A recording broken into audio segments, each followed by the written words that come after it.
El nervio facial también se le conoce como séptimo par craneal y es un nervio, uno de los pares craneales que su trayecto lo va a llevar en conjunto con el nervio vestíbulo-coclear o el octavo par craneal, que se va a dividir en vestibular y coclear.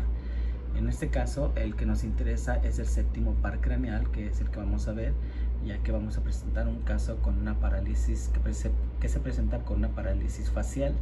Entonces, aquí lo que nos interesa es que el nervio facial es un nervio que se va a componer por 4 núcleos.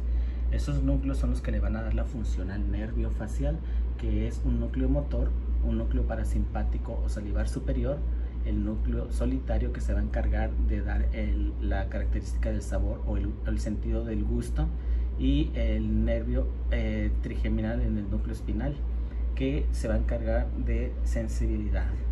Entonces, esta sensibilidad, la función motora, la función parasimpática salival y la función del sentido del gusto son las principales funciones del nervio facial.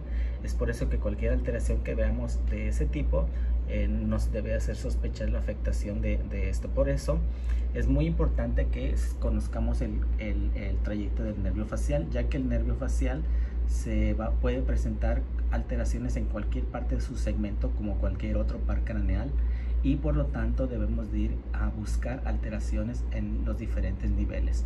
Por ejemplo, tenemos el nervio facial que se va a originar en el núcleo geniculado, y en esta parte de aquí este núcleo del facial se va a originar en la parte posterior del puente, haciendo una prominencia que se va a incidir hacia lo que es el cuarto ventrículo.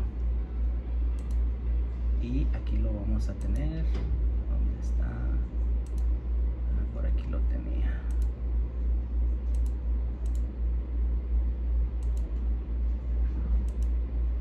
Aquí está.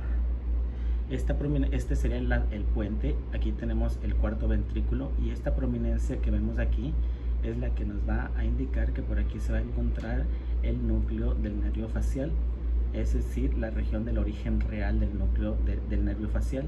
Entonces aquí lo que vamos a evaluar es si hay alguna alteración a nivel del puente, que pudiera ser algún infarto, algún hemangioma cavernoso, alguna malformación arteriovenosa, algún tumor que pudiera, o una hemorragia que pudiera estar afectando cualquier área donde se va a transcurrir el nervio hacia la salida, que es a nivel del pedúnculo del cerebelo, que se va a relacionar con el tercio medio del puente. Y aquí estaríamos entonces buscando cualquier alteración en este nivel de las que ya mencionamos. Y después vemos ya lo que es el nervio facial, que el nervio facial va a tener varios trayectos, y esos trayectos son los que se van a evaluar para buscar patología. Tenemos el trayecto intercraneal o cisternal, tenemos el trayecto canalicular, que va a ser dentro del conducto auditivo interno, el trayecto laberíntico, que va a estar entre el conducto auditivo interno y el núcleo geniculado, que va a estar adyacente a lo que es la cóclea. Aquí podemos ver cómo viene el séptimo par craneal. Aquí vemos la cóclea y aquí vemos lo que es el núcleo geniculado o el ganglio geniculado, que aquí vamos a ver, esta sería la porción laberíntica, y después del ganglio geniculado el nervio va a bajar y va a producir el otro segmento, que es el segmento timpánico. Hasta aquí, hasta el segmento timpánico, es decir, el segmento intracraneal, el segmento canalicular, el laberíntico y el timpánico, son los segmentos que se van a evaluar en la resonancia magnética. Los demás, el segmento mastoideo y el extratemporal, esos no se pueden evaluar, ya que a ver, por aquí está.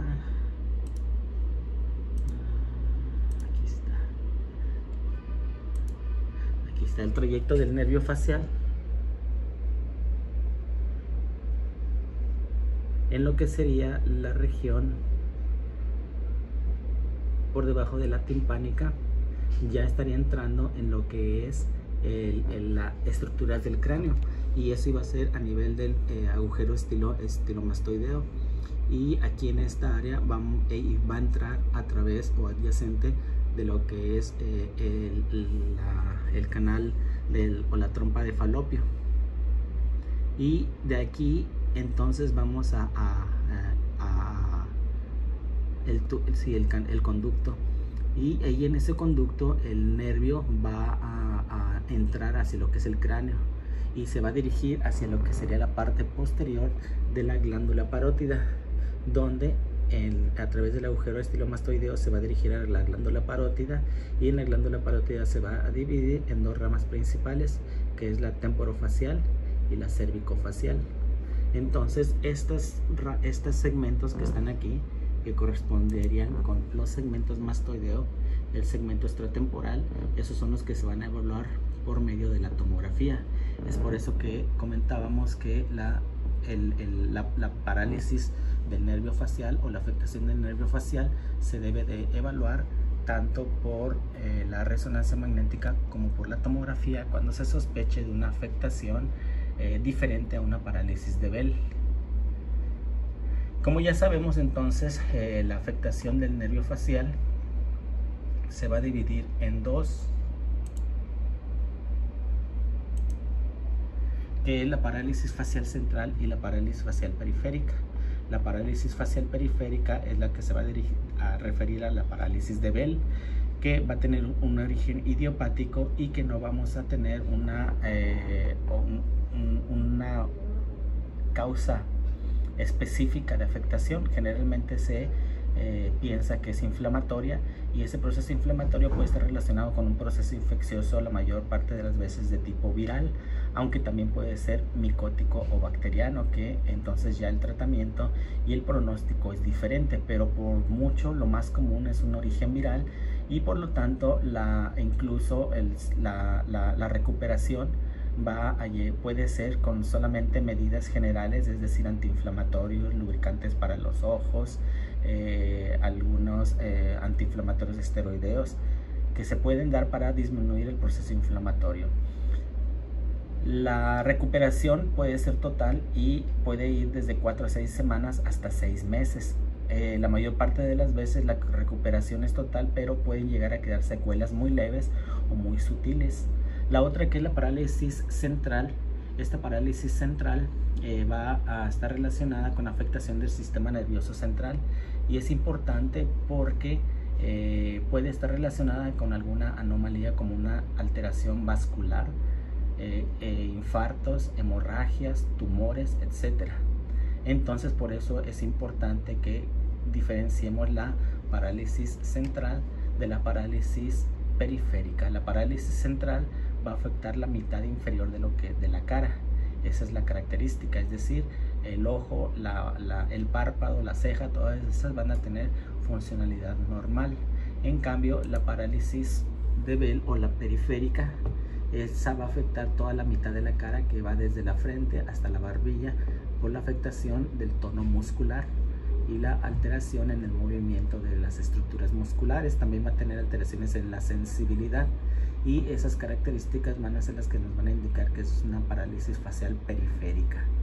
Entonces, dentro de la evaluación nos vamos a ver solamente lo que es la resonancia magnética, debido a que ese es nuestro enfoque, pero debemos de recordar que la evaluación del nervio facial debe de ser siempre en conjunto con la tomografía, para que podamos descartar bien algunos otros orígenes que afecten el nervio facial.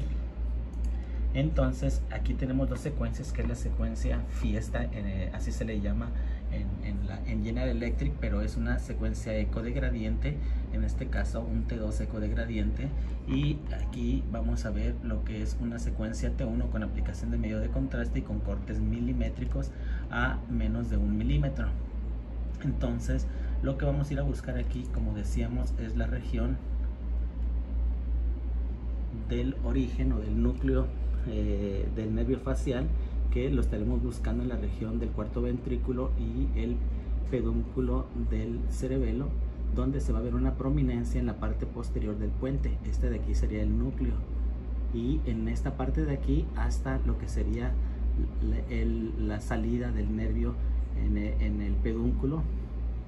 En estas partes de aquí vamos a buscar si hay infartos, si hay tumores, si hay hemorragias o si hay cualquier alteración que pudiera estar afectando el origen o el trayecto del nervio facial. Aquí en la salida, que se le conoce como origen aparente, este sería el origen real, y aquí en el origen aparente vamos a ver el nervio facial por delante de lo que es el nervio vestíbulo coclear. Estos dos van a conformar lo que es el paquete acústico facial, y aquí vamos a ver el trayecto cisternal. En este caso, en el trayecto cisternal debemos de ver que no haya lesiones tumorales, como por ejemplo meningiomas o como por ejemplo schwannomas vestibulares o vestíbulo-cocleares, que pueden estar afectando el nervio en la parte posterior del paquete acústico facial, y por ende podría estar comprimiendo al nervio facial y darnos la sintomatología del nervio facial, aunque aquí también daría alteraciones auditivas y vestibulares. En este caso entonces es una patología que podemos llegar a encontrar más comúnmente. Hay otras como los gliomas que se van a producir en el tallo, o las alteraciones también tumores cerebelares que van a producir afectación sobre el ángulo pontocerebeloso y sobre el paquete acústico facial. Aquí vemos entonces el trayecto de los nervios y vamos a ver su trayecto hasta la región retrococlear. Aquí en el conducto auditivo interno generalmente puede haber alteraciones relacionadas con schwannomas, pero también puede haber estructuras vasculares, como en este caso, que vemos aquí una pequeña estructura vascular que se va a introducir parcialmente en la entrada del conducto auditivo interno. Podríamos decir que en el tercio profundo de lo que es el conducto. Aquí vamos a ver la estructura vascular. Es importante porque hay veces que las estructuras vasculares van a comprimir el paquete acústico facial, y si estamos hablando de pacientes con hipertensión, cuando hay una crisis hipertensiva, un incremento en la presión, ese incremento en la presión va a efectuar un traumatismo leve pero constante sobre el paquete acústico facial, y puede llegar a producir sintomatología de cualquiera de estos pares craneales. Por eso es muy importante detectar las estructuras vasculares que se introducen. Hay veces que la estructura la podemos encontrar hasta región retrococlear y que va a estar en todo el trayecto del conducto auditivo interno y puede causar afectación sobre el paquete acústico facial. Aquí vemos la cóclea, y en este caso la cóclea la tomamos como referencia, ya que aquí el nervio facial va a tener un trayecto que se llama trayecto laberíntico. Ese trayecto laberíntico es pequeño, mide alrededor de 4 milímetros, y en ese trayecto va a dirigirse hacia lo que es el ganglio geniculado. En la secuencia fiesta lo que vamos a ver muy bien es la afectación hasta región retrococlear. Cuando hacemos la aplicación de medio de contraste, aquí nos va a permitir ver muy bien el trayecto laberíntico y lo que es el trayecto del ganglio geniculado y el trayecto timpánico del nervio facial. No siempre se ve, generalmente y la mayor parte de las veces lo más normal o común es no verlo. Cuando llevemos y también depende del resonador que estemos utilizando. En este caso este es un resonador de 3 teslas, por eso es que lo vamos a visualizar de una forma muy buena. Pero si tenemos un resonador de 1.5 teslas o un resonador menor, la visualización del trayecto del nervio facial muchas veces no es adecuada y por lo tanto no es diagnóstica. Ahí es la importancia de que los estudios se hagan en resonadores de altos campos magnéticos, como de 1.5 teslas o preferentemente en uno de 3 teslas, como en este caso.